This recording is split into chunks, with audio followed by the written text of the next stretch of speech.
বাংলাদেশের মধ্যে এই মুহূর্তে কি চলছে? গৃহযুদ্ধের অবস্থা প্রায়, যদি নতুন কিছু নয়, গৃহযুদ্ধ এর আগে আমরা বারবার দেখেছি, আরো একবার দেখছি।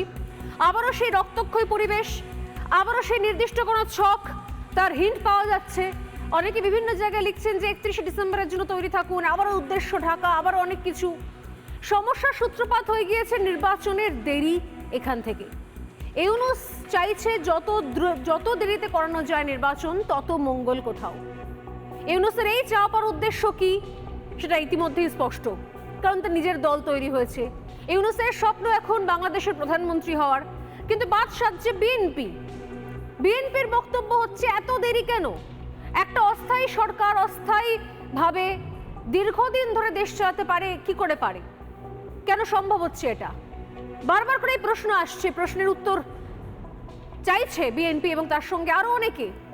এবং একসঙ্গে হাতে হাত রেখে যেভাবে কোথাও বাংলাদেশে নাকি তৃতীয়বারের জন্য স্বাধীন করেছিল এরা সবাই একসঙ্গে, আমি জানি না যে পরিস্থিতি যেদিকে যাচ্ছে, হয়তো বাংলাদেশ এবার চতুর্থবারের জন্য স্বাধীনতা লাভ করতে পারে, বিশ্বাস নেই কিছু।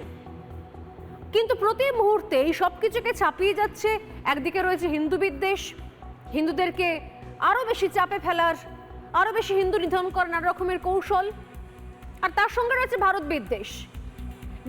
বিএনপির নেতাদের প্রশ্ন করলে তারা বলছেন যে তারা ভারতের শত্রু নন, কিন্তু তারা ভারত কেন শেখ হাসিনাকে আশ্রয় দিয়েছে, শেখ হাসিনা কেন দেশে ফিরছে না, তাই জন্য তাদের যাবতীয় তাদের মান অভিমান বিক্ষোভ।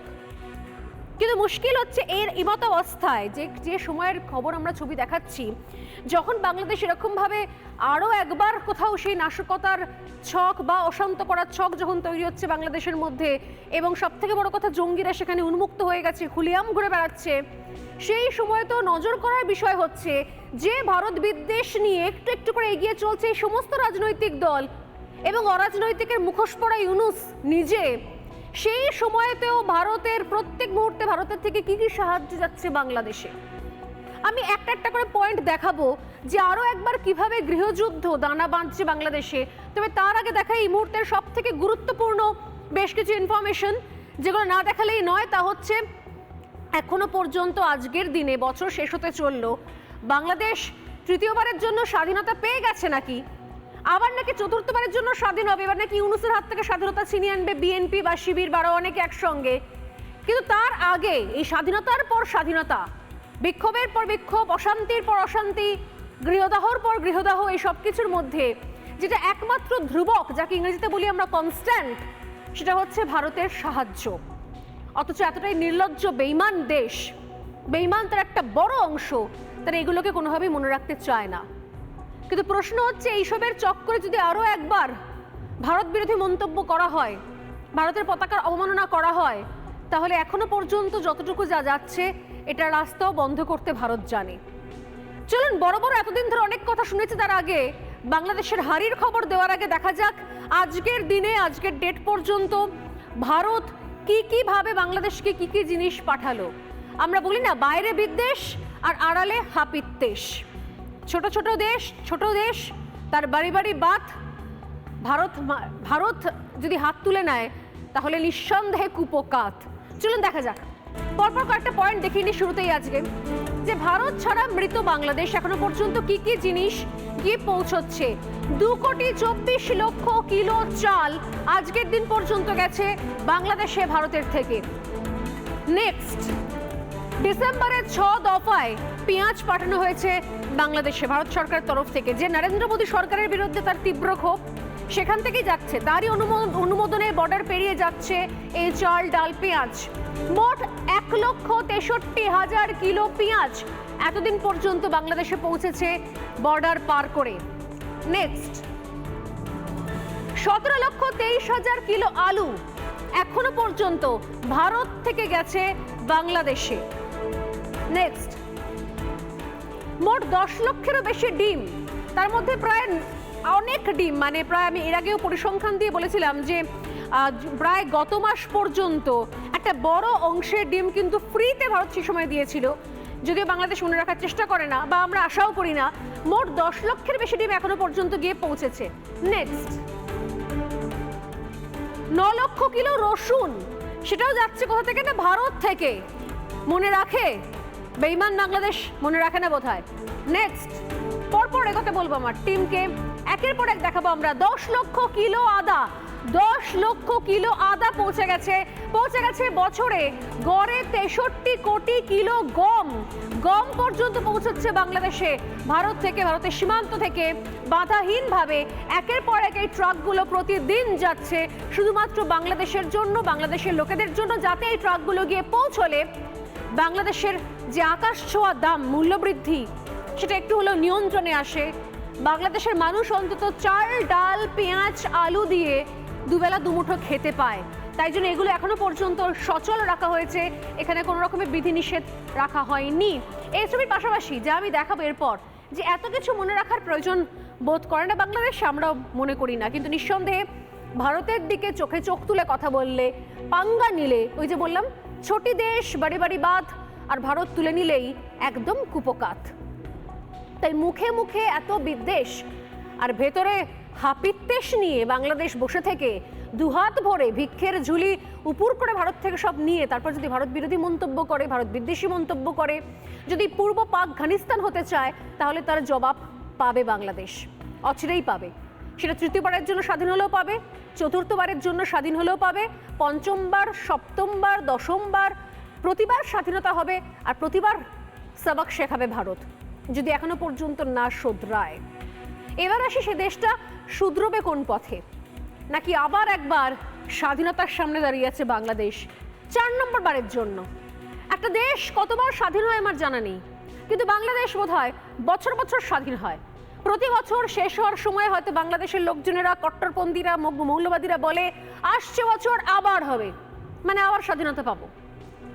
ভারত ছাড়া কিভাবে বাংলাদেশ মৃত সেই ছবি আমি ইতিমধ্যে দেখিয়ে দিয়েছি, কিন্তু বাংলাদেশ কেন চতুর্থবারের জন্য স্বাধীনতার জায়গায় দাঁড়িয়ে আছে দোরগোড়ায় চৌকাটে, সেটা একটুখানি খোলসা করে বলা যাক। কথা ছিল 3 মাসে ভোট হবে, কথা ছিল স্থায়ী সরকার গঠন হবে, কিন্তু কেউ কথা রাখেনি। বাংলাদেশের মাটিতে দাঁড়িয়ে কথা রাখেনি মোহাম্মদ ইউনূস। নতুন বছরে ভোট হওয়ার কোনো লক্ষণই দেখা যাচ্ছে না, অন্তত মোহাম্মদ ইউনূস তেমনই ইঙ্গিত দিয়েছে। অন্যদিকে তার স্বপ্ন এখন যে শুধুমাত্র অন্তর্বর্তীকালীন অস্থায়ী সরকারের উপদেষ্টা কেন হব, এবার হলে দেশের প্রধানমন্ত্রী হয়ে বসবো। এবং তার জন্য কি করতে হবে?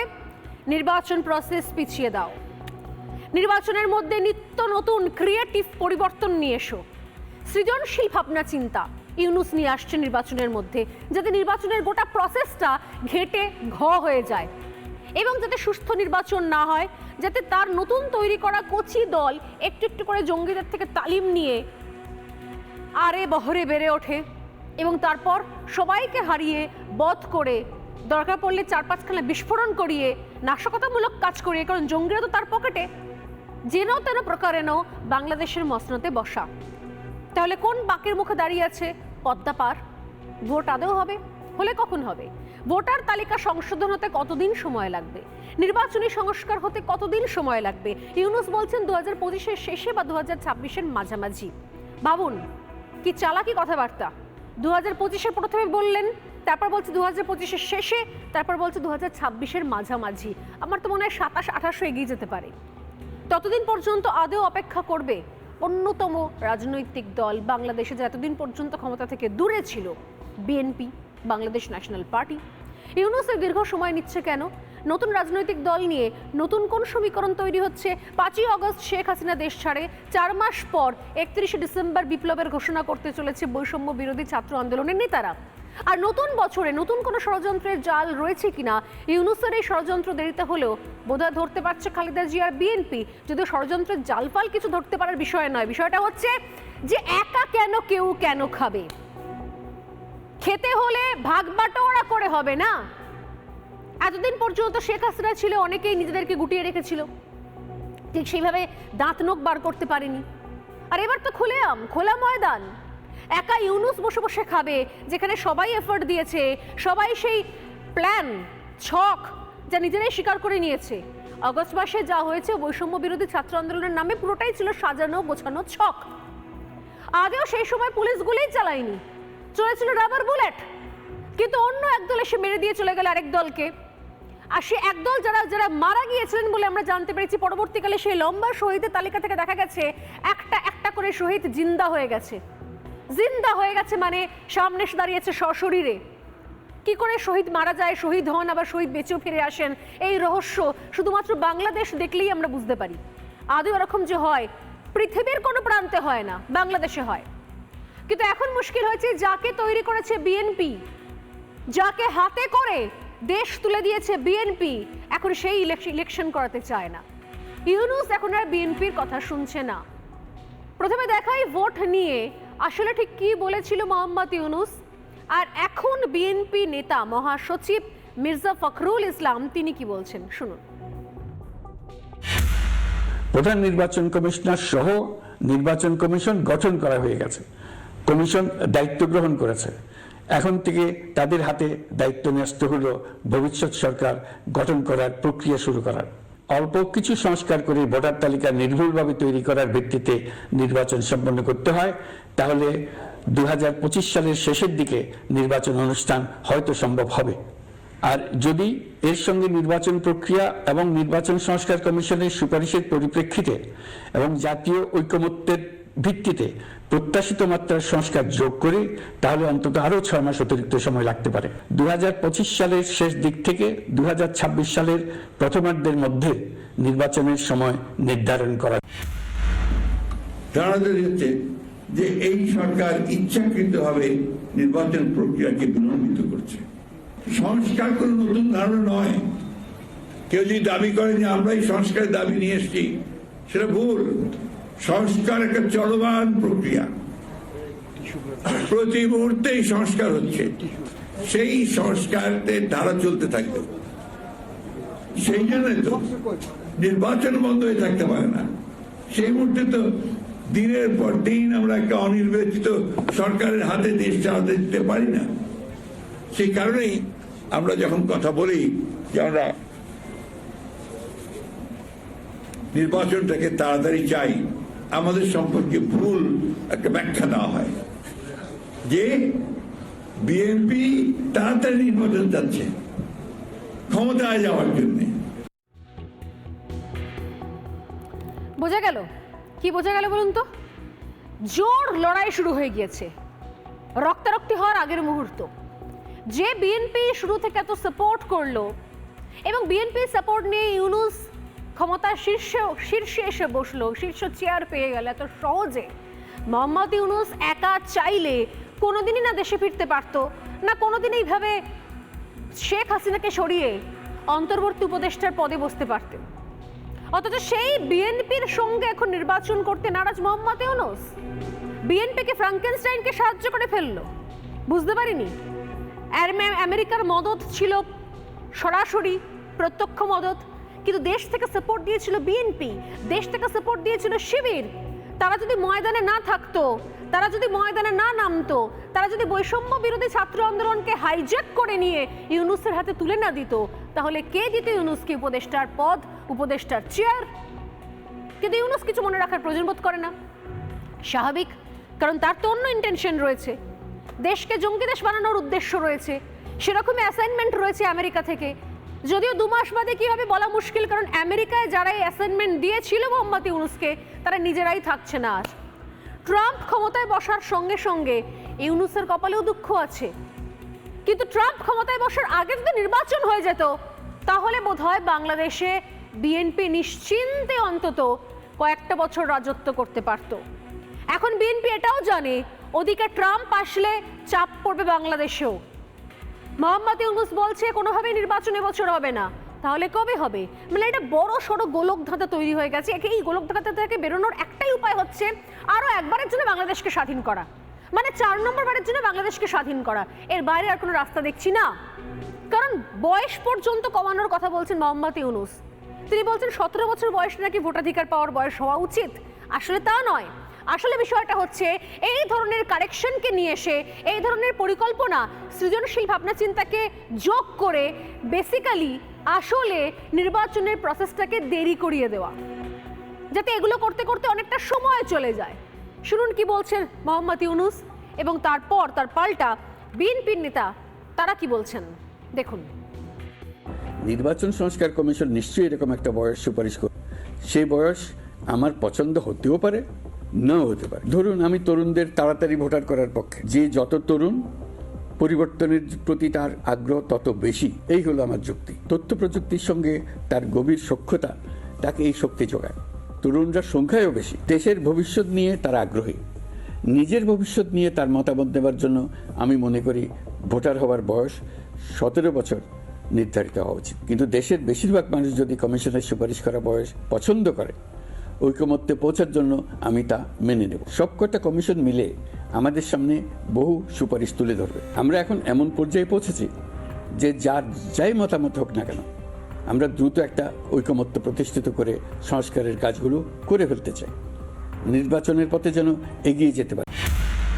পত্রিকায় দেখলাম যে আপনারা আমাদের প্রফেসর ইউনূস নতুন একটি প্রস্তাব দিয়েছেন। সে প্রস্তাব দিয়েছে 17 বছর হবে আপনার ভোটার তারিখ হওয়ার জন্য আপনার ন্যূনতম বয়স। এখন তাহলে কি করতে হবে? আবার নতুন করে আপনার ভোটার তালিকা তৈরি করতে হবে। এই জিনিসটা তো কনসেনসাস না। আপনি you are the chief executive, আপনি প্রথমেই বলে দিচ্ছেন যে 17 বছর হলে ভালো। আপনি যখন বলছেন then it becomes a binding on the election commission, যেটা আপনি ইলেকশনের জন্য যারা ঠিক করবে, এটা ইলেকশন কমিশনকে ছেড়ে দিন। Let them decide. 18 বছর তো আছে, সকলের কাছে গ্রহণযোগ্য আছে। যদি 1 বছর কমাতে চান তাহলে সেটা ইলেকশন কমিশন প্রস্তাব করুন, যারা নতুন হয়েছে। রাজনৈতিক দলগুলোর সঙ্গে কথা বলেন। উনি যখন প্রথমেই বলে দেন দ্যাট বিকামস বাইন্ডিং, ওটা কিন্তু একটা চাপ পড়ে যায় কমিশনের উপরে। আমি মনে করি এই বিষয়টাকে এইভাবে না বলে তাদের উচিত ছিল, আমি এখনো মনে করি, এটা স্টেক হোল্ডারদের সঙ্গে কথা বলে তারপরে যদি তিনি এই বিষয়টা আনতে চান, সে আনলে ভালো হতো, তাহলে কোনো বিতর্কের সৃষ্টি হতো না। এখন তো আপনার আরো বেশি করে মানুষের আশঙ্কা তৈরি হবে, এটা করতে গিয়ে তাহলে আরো সময় যাবে, আরো সময় ক্ষেপণ হবে, আরো বিলম্ব হবে। কেন জানি না মানুষের একটা ধারণা তৈরি হচ্ছে, আমার না কিন্তু ধারণা তৈরি হচ্ছে যে এই সরকার ইচ্ছাকৃতভাবে নির্বাচন প্রক্রিয়াকে বিলম্বিত করছে। অতএব মুখোমুখি সম্মুখ সমর হওয়া শুধুমাত্র সময়ের অপেক্ষা।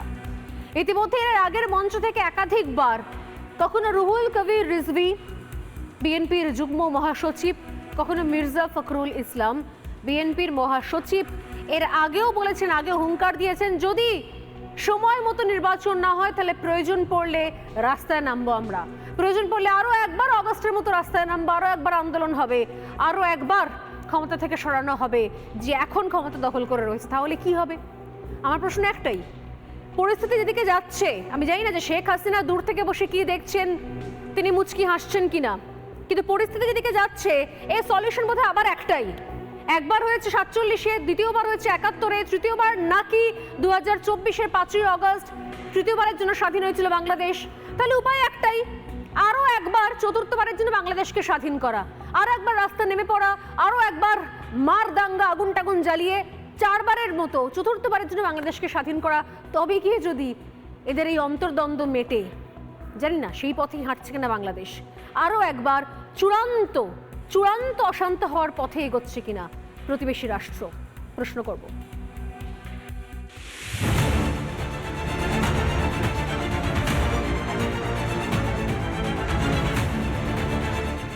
কেন জানি না মানুষের একটা ধারণা তৈরি হচ্ছে যে এই সরকার ইচ্ছাকৃতভাবে নির্বাচন প্রক্রিয়াকে বিলম্বিত করে।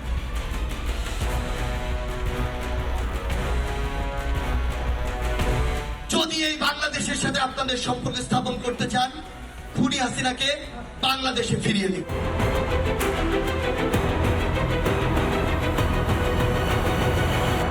ও প্রিয় মুসলিম উম্মার যুবকেরা, সময় এসেছে ভারতের বিরুদ্ধে সবাইকে অস্ত্র ধরা।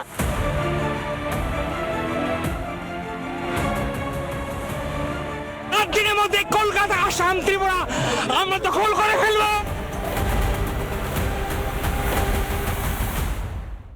নানা ধরনের কন্টেন্ট দেখার জন্য লাইক করুন, শেয়ার করুন আমাদের ফেসবুক পেজ, সাবস্ক্রাইব করুন আমাদের ইউটিউব চ্যানেল। পাশাপাশি অন্যান্য ব্রেকিং নিউজের জন্য অবশ্যই চোখ রাখুন রিপাবলিক বাংলায়।